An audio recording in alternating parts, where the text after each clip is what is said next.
मैं आपको बता रहा था यहाँ बालाजी के यहाँ की कहानी बीच में फ़ोन आ गया था, तो इसलिए मैं थोड़ा बीच में वीडियो अटक गई। तो उसमें बता रहा था आपको, मैं यहाँ जैसे आता रहता हूँ साल 6 महीने 2-3 साल में आता हूँ। तो पहले तो हर 2-3 महीने साल 6 महीने में आता रहता था। तो यहाँ पे बता रहा था कि बहुत सी भीख मांगने वाली लेडीज इकट्ठी हो गई है। मतलब उनका ग्रुप है, पूरा गैंग है, पता नहीं राजस्थान में कहाँ से आई हुई है या उनका कोई ठेकेदार है। तो वो क्या करती है, तिलक लगाती है। पहले तो बेचारी कोई 1-2 तिलक लगाती है, 10-20 ले लेती है, 3 भी लगा देती है, जैसे माथे पे, दोनों गालों पे 30 हो गए। पर उसके बाद वो बेचारी भीख मांगने लग जाती है कि उनके छोटे छोटे बच्चे हैं, 5-5 लड़कियाँ हैं। कई लेडीज़ तो यही रट पकड़ रखी है। कई लेडीज़ तो यही कहेंगे कि उसके 5-5 लड़कियाँ हैं, उनके लिए आटा चाहिए है, तेल चाहिए है, वे बरती है, उनके लिए भोजन फल फ्रूट चाहिए है। मतलब बहुत कुछ अलग अलग कहती रहेंगी। तो ऐसे वैसे तो मैंने देखा है हमारे शहर में भी ऐसी बहुत सी लेडीज़ें हैं, राजस्थान से भी, यूपी से भी, पता नहीं बिहार से, एमपी से, बहुत जगह से आई हुई है। और बहुत से जैसे इन पूर्वी राज्यों से आई हुई है। तो भीख मांगती है वे। तो फिर उसके बाद वे बेचारी छोटे छोटे बच्चों को ले रही है गोद में, और इतनी धूप में पीछे, मतलब दुनिया पब्लिक के पीछे पड़ जाती है उनसे पैसे मांगने के लिए।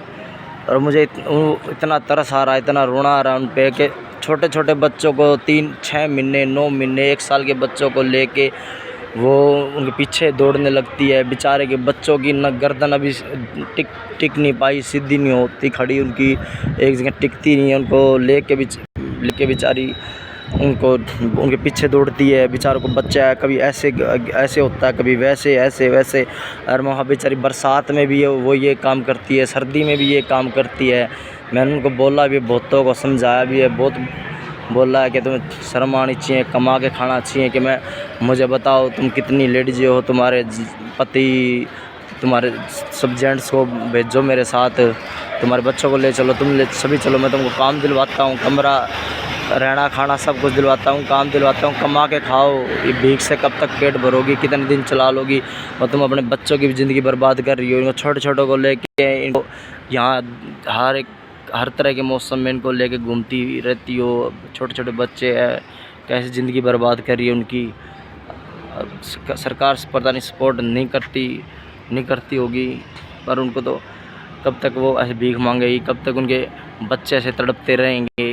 अगर वो अभी पढ़ाई की उम्र है तो अभी पढ़ेंगे तो कुछ बढ़ेंगे, वरना उनकी तो है ही ज़िंदगी बर्बाद, आगे बच्चों की भी ज़िंदगी बर्बाद हो जाएगी। तो बहुत तरस आया मुझे, क्योंकि बहुत सालों से मैं देख रहा हूँ, बचपन से ही देख रहा हूँ सब तरह के सिस्टम, ये भीख मांगने वालों को। पर पता नहीं सरकार क्यों नहीं इन पर पूरा बैन लगा के पर इनकी तरक्की करवाती, डेवलप करवाती। पर सरकार तो गरीबों को ही ख़त्म कर देती है, उनकी गरीबी नहीं ख़त्म करती।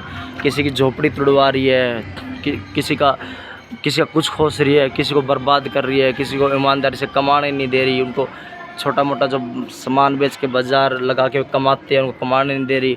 तो अभी एक और घटना मैं बताता हूँ। अभी एक से मैंने फ़ोन पे बात की थी, क्योंकि बहुत दिनों से मैं सोचता हूँ कि बताऊँ, पर बहुत सी बातें मैं बताने नहीं पाता, कभी कभार बता देता हूँ। अभी मैंने एक वृंदावन की शादी से बात की। वृंदावन की शादी से मैंने जो बात की है, जैसे उसमें उसके 5-7 साल पहले की बात है। यमुना किनारे उसने एक 300 गज जगह ले रखी थी, उसमें रहती थी, किसी ने दान कर रखी थी, थोड़ी बहुत उसने ख़रीद रखी थी, उसमें उसने मकान बना रखा था। तो उसमें बेचारे की बिजली की सप्लाई नहीं थी, वो गर्मी में भी ऐसी ही रहती थी। और उससे बिजली का मीटर लगाने के लिए वहाँ के मथुरा के बिजली विभाग के कर्मचारी 2-3 लाख 3-4-5 लाख ऐसे रुपये मांगते थे।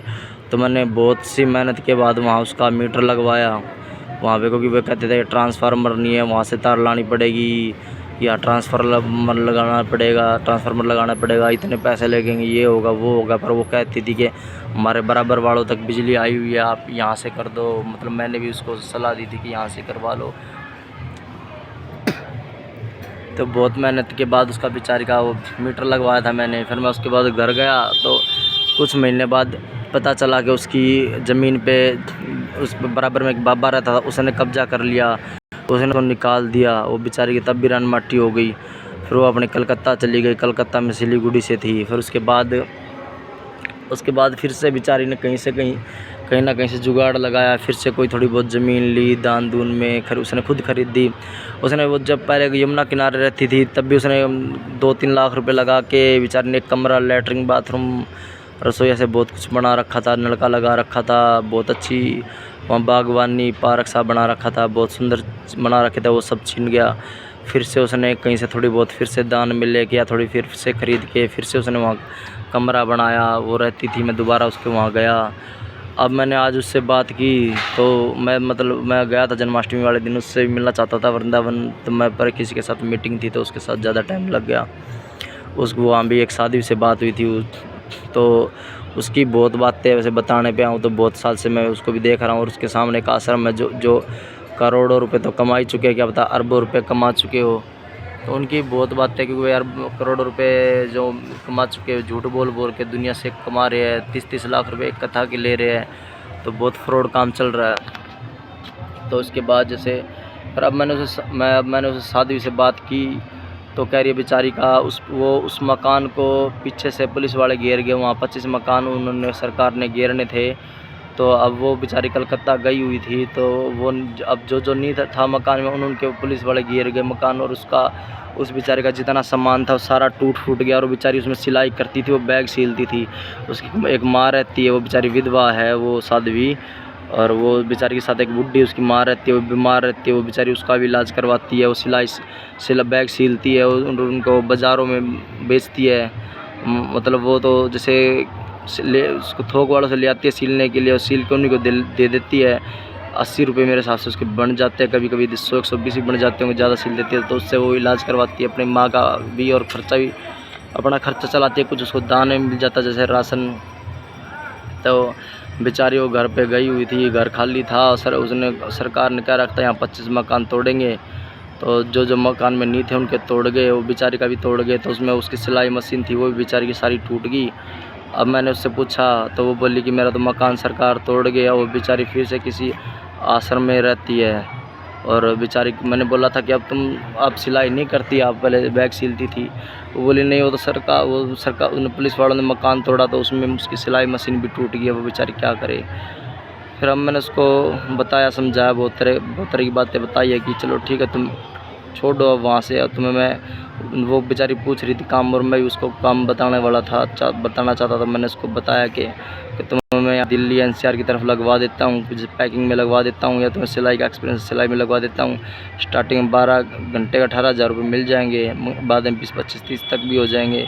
तो तुम अपना यहाँ से पैसे कमा के फिर चले जाना वृंदावन। फिर वहाँ से फिर से अपना ज़मीन खरीद के मकान बना लेना, फिर वहाँ रह लेना। क्योंकि वो वृंदावन कई साल से, वो बहुत सालों से रहती है वहाँ, तो वो वृंदावन छोड़ना नहीं चाहती। तो अब वो बेचारी राजी हुई है छोड़ने के लिए कि वो अब छोड़ेगी कि अब बेचारी वो यहाँ से पैसे कमा के ले जाएगी मेहनत करके। और उसके बाद फिर वो वहीं रहना चाहती है। तो अपना खुद का फिर से सब कुछ खरीद के बना लेगी, रह लेगी।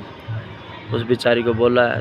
तो बातें तो बहुत ज़्यादा है बताने के लिए कि क्या क्या झेल रही है गरीब पब्लिक। सरकार उनको जीने नहीं देती, कोई ऐसा सपोर्ट नहीं करने देती कि इनका परमानेंट सॉल्यूशन हो जाए। सरकार बस अपने फ़ायदे के लिए सब कुछ करती है।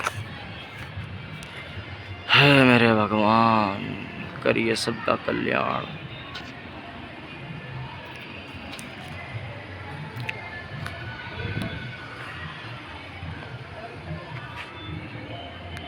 हे राम।